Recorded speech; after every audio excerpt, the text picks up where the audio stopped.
Hey everybody, welcome back to Digital Charcuterie for another Marvel United deep dive. My name is Andrew Fantasia. Welcome. As usual, if you enjoy this video, give some love to the subscribe button, click the bell, subscribe, do all the fun stuff so you don't miss a thing as we deep dive into Marvel United and maybe beyond.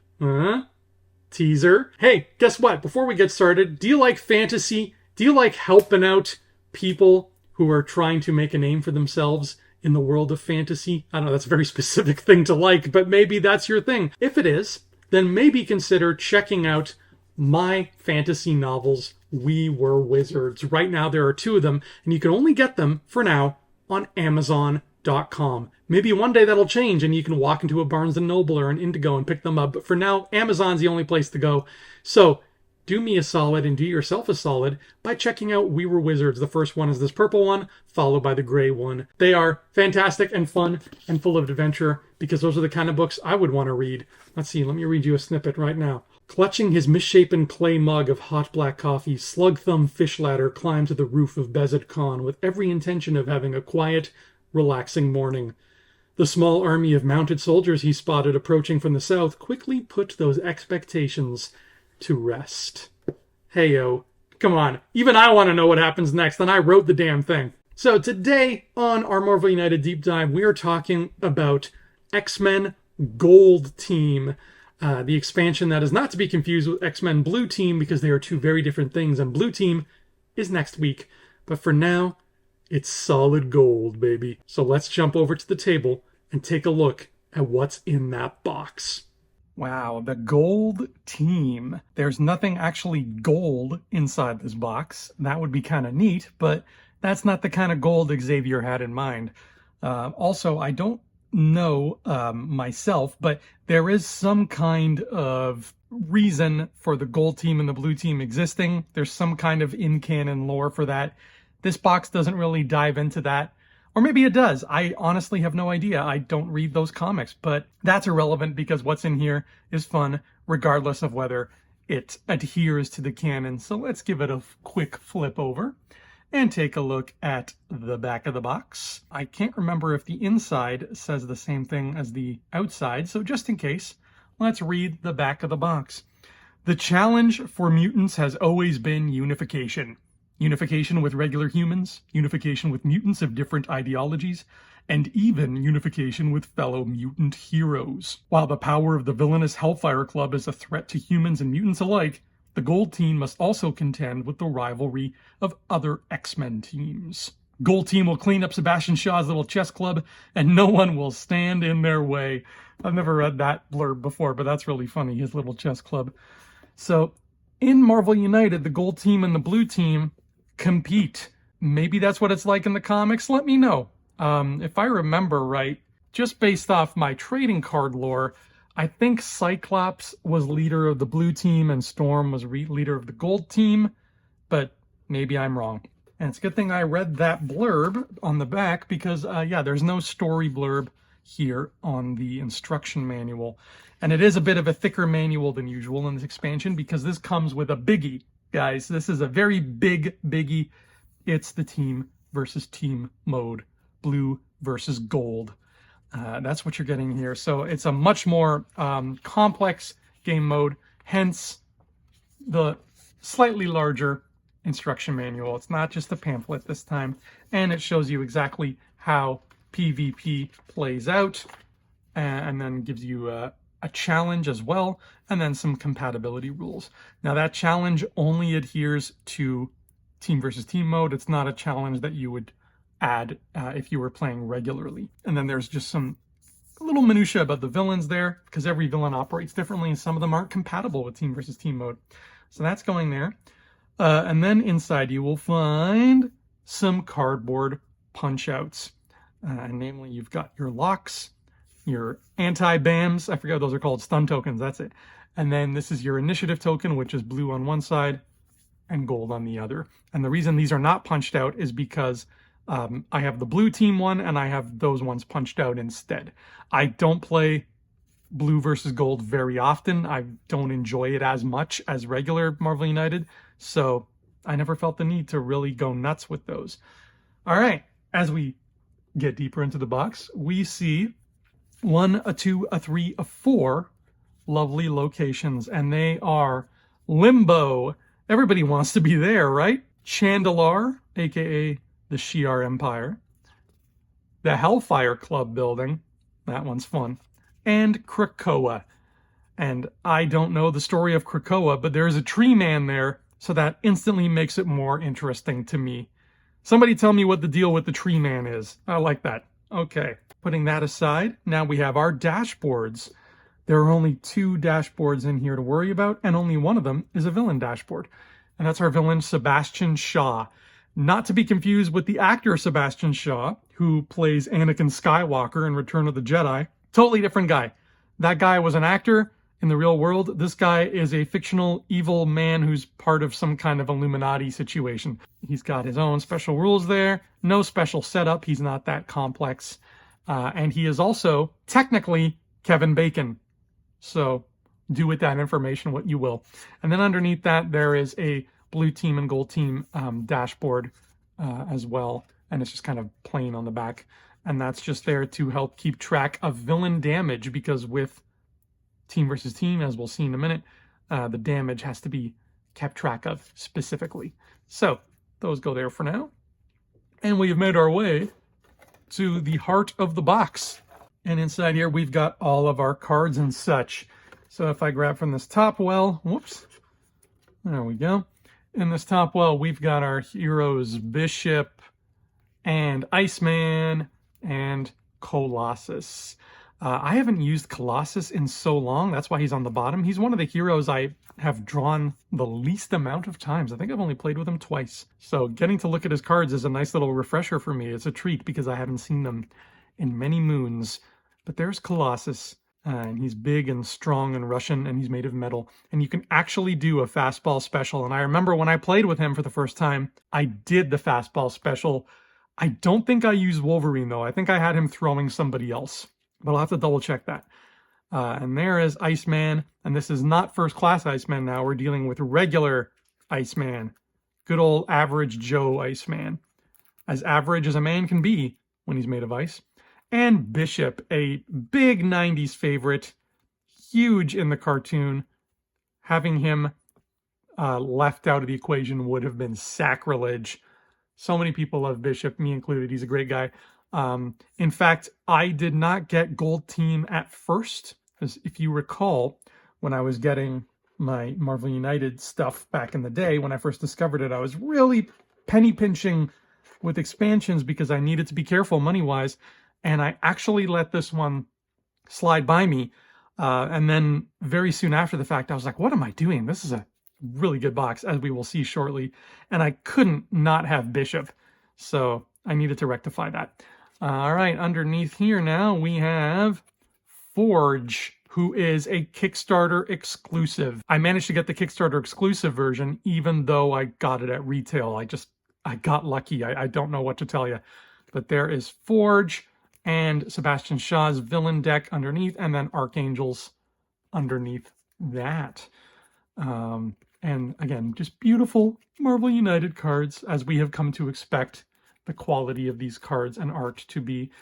Sebastian Shaw is one of those villains who has a henchman on every space, which I find very fun. So you get to fight all of the Hellfire Club. It really is a Hellfire Club battle. And it even includes Madeline Pryor, the Black Queen, who people, and by people I mean Marvel United fans, they've been championing her to get her own villain dashboard, her own, just villain, period, in the game. So I don't know if that's going to happen, but we're all still eagerly anticipating the idea of more characters to add to our roster. So I'm okay with it. Forge's cards are great too. Look at that. Look at that orange goodness. Forge is terrific.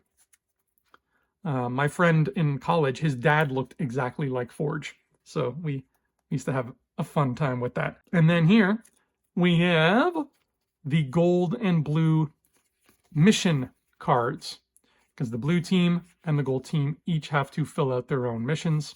And I guess now's as good a time as any to talk about how that works. So behold, you've got some plastic discs. It comes with 3 of each color in the box. you got 3 blue and 3 gold. They're being a little uncooperative, so I'm not going to pull them all out. But how it works is you create a team of heroes. Some of them are gold, some of them are blue. If Bishop is on the gold team, you just pop him gently into the disc, and it should go in without too much of a fuss and come out without too much of a fuss. There you go. Hear that nice little snap? That means he's in there. Except for some reason, I was playing this mode with Rocket Raccoon, and his base is not visibly smaller than everybody else's, but it turned out to be smaller because it wouldn't fit in one of these. And obviously the big characters don't fit either. But that's what it would look like when you have a couple of the miniatures on those discs, just to delineate who is on which team. We have a blue team and a gold team, and they go on easy and they come off easy. You just got to be gentle with them, just nice and gentle. So the blue team and the gold team are both competing to take down the same villain. And they do that with the following dashboard that we saw before. So you will have the lock tokens placed here, and when every team finishes a mission, for example, when the blue team finishes their Defeat Thugs mission, they remove a lock. And when the gold team finishes Rescue Civilians mission, they remove a lock. So as soon as a lock is removed, the villain is going to go under pressure, but a team cannot attack the villain unless they've removed 2 locks, right? Just like normal. They've just added these to kind of make everything more visibly clear to everyone. And it says here, this affects both teams once unlocked. So the villain's going under pressure, even if only blue team has unlocked the first one. And then once the villain is able to be harmed, what happens is every time you punch a villain, let's say you punch a villain and you do 1 damage, you take that 1 health, and instead of putting it back in the box, you put it on your team. So if I'm on blue team, I did 1 damage, cool, I'm going to put my 1 damage there. But then gold team would go next, and they would do 2 damage to him, so they would put 2 things there. And at the end of it all, the winner is the team that has done the most damage to the villain, and you just keep track to make it easy to see who did that. So when you're dealing with villains who don't have a whole lot of health, that can make things real interesting. But that makes for a good way to turn everything competitive without making it a PvP slugfest, which I don't care for, even though in blue versus gold mode, you can, in fact, attack other heroes from opposite teams if they're in your space. And essentially what that does is it just attacks them so that they have to get hurt and lose a card, so it just gives you a bit of an advantage. But heroes cannot KO other heroes. They can damage them, they just can't KO them. So it's not my favorite mode, but for people who love playing PvP games, this might be right up your alley, and a perfect blend of the game on its own, which is fantastic, with an added layer. And that's what Marvel United is all about when it comes to its expansions, is adding beautiful, delicious, new, tasty layers. And then there's a challenge card, and the challenge card is called the Accelerated Villain Challenge, which means the villain the villain turn takes place after every 2 hero turns from both teams. And once the villain's under pressure, the villain turns take place after each team has performed a single hero turn. So it just applies only to team versus team, as it tells you in the corner. And it just makes things a little bit harder. So if I was to build my challenge deck of cards, I might leave this one out of it just because it's team versus team specific, and I really don't do that often. But hey, to each their own. All right, let's take a look at some miniatures in here. Oh boy, I guess I gotta start with my least favorite. And I think in this case, it's Sebastian Shaw. I really do. So it's just Mr. Sebastian Shaw. He's standing on a rock. He's got his dukes up like he's about to get into a good old-fashioned Donnybrook, which is probably what he would call a fight based on what he's wearing. And he's got his little man bun back there, his coattails. He's having a great time. That is a good, solid... actually, I lied. That's not a rock. That's a pillar. That makes it more interesting. But he's just a good, solid mini. But at the end of the day... Ooh, those mutton chops are fantastic. At the end of the day, he's in a box full of much cooler minis. Next, we will look at Colossus. Colossus is tough when you're dealing with an unpainted mini because he's just a big guy. and it's hard to show that he's made of metal. But I think what they did, which was the perfect way to represent him in sort of this shorthand chibi way, his flat top kind of haircut, they really nailed that. And the fact that they nailed that means he works in silhouette. His sculpt is dynamic enough and it's recognizable as Colossus. So are these big shoulder things. Those are very Colossus. And then you got the lines there. It's a great all-around mini. It's hard to kind of do Colossus justice in this medium. But they found a way because they're great. After Colossus, I am going to give us a look at Forge, who's just got this giant gun, and he's got the bandana and the mustache and the little X belts that we've been seeing all around, because those are important, despite what people might make you think. The X belts are not just there for show. Looks like he's standing next to all kinds of electric equipment, I should say, because that's what Forge does. He spends a lot of time around time machines and such, and he's got a bandolier. Just a very classic 90s look for this guy. I think it's awesome. And that's followed up with Bishop, who is similar. Bishop is always seen holding his gun.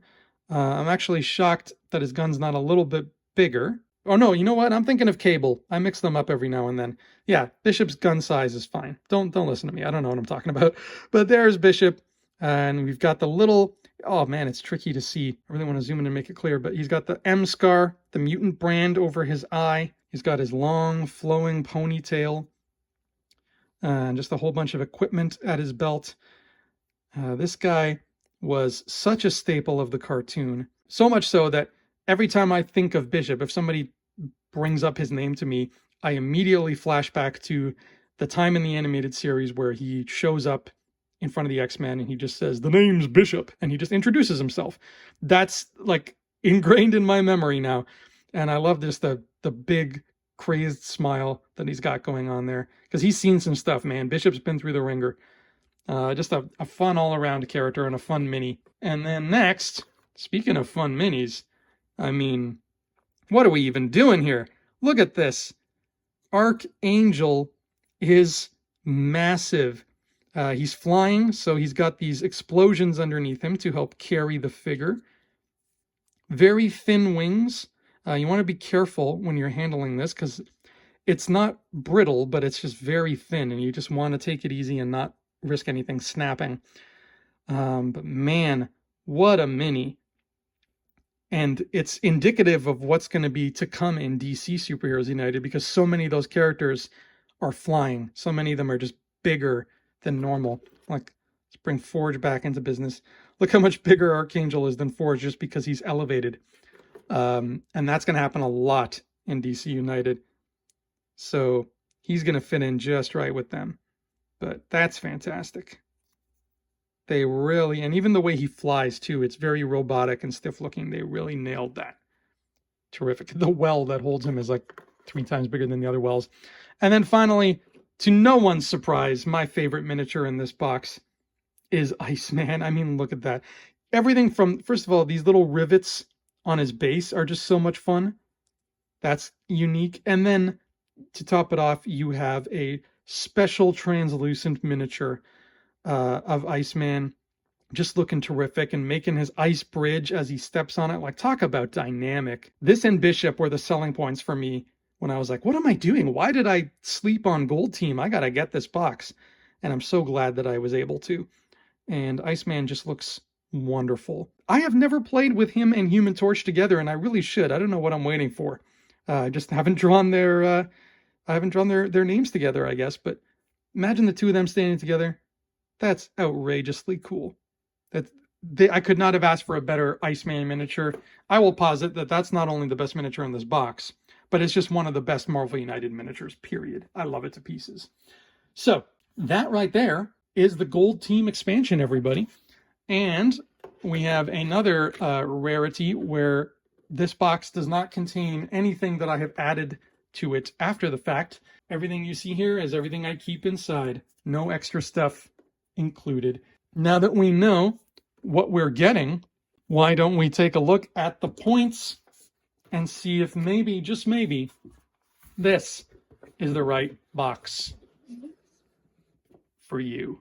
Okay, let's tally up the points on this sucker and see what Gold Team is made of. X-Men Gold Team will give you 5 minis, though I'm going to put an asterisk here because you might only get 4 depending on if you get the retail version. The version I have is what I'm going with as our baseline, so that is 5 regular minis.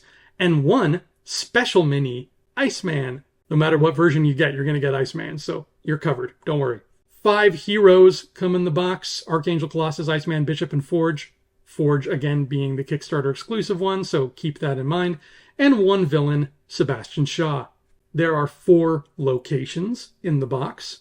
There is 1 challenge card. And then there is the blue versus gold Team v Team mode, which is going to be worth 2 points because it's an entirely new game mode that shakes up the entire system. That gives us 19 points of worthiness. And please don't forget, your mileage may vary depending on if you get the retail version. On the outside, this looks like kind of a small expansion, so the fact that it ended up with 19 ain't too shabby at all. It really does go above and beyond what you might initially think when you just take a first glance at the box, especially when you compare it with something like Days of Future Past or the Sinister Six, or even some expansions to come.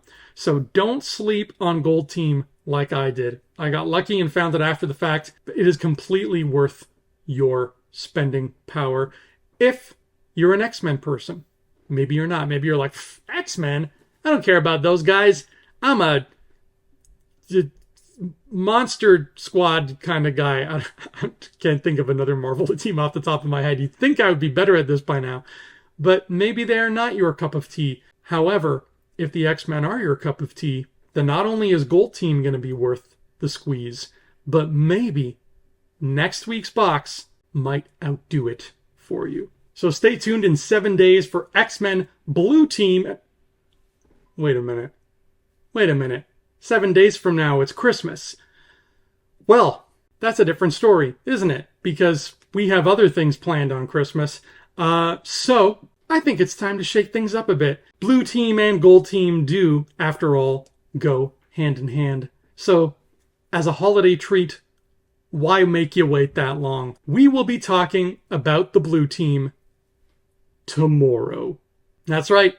No sense splitting up the X-Men, so I'll see you back here in 24 hours to talk about the counterpoint to Gold Team. Until then, my friends, keep on keeping on, and thank you for joining me here on the Digital Charcuterie channel as we continue to make the wait for DC Superheroes United a little bit shorter and a whole lot sweeter.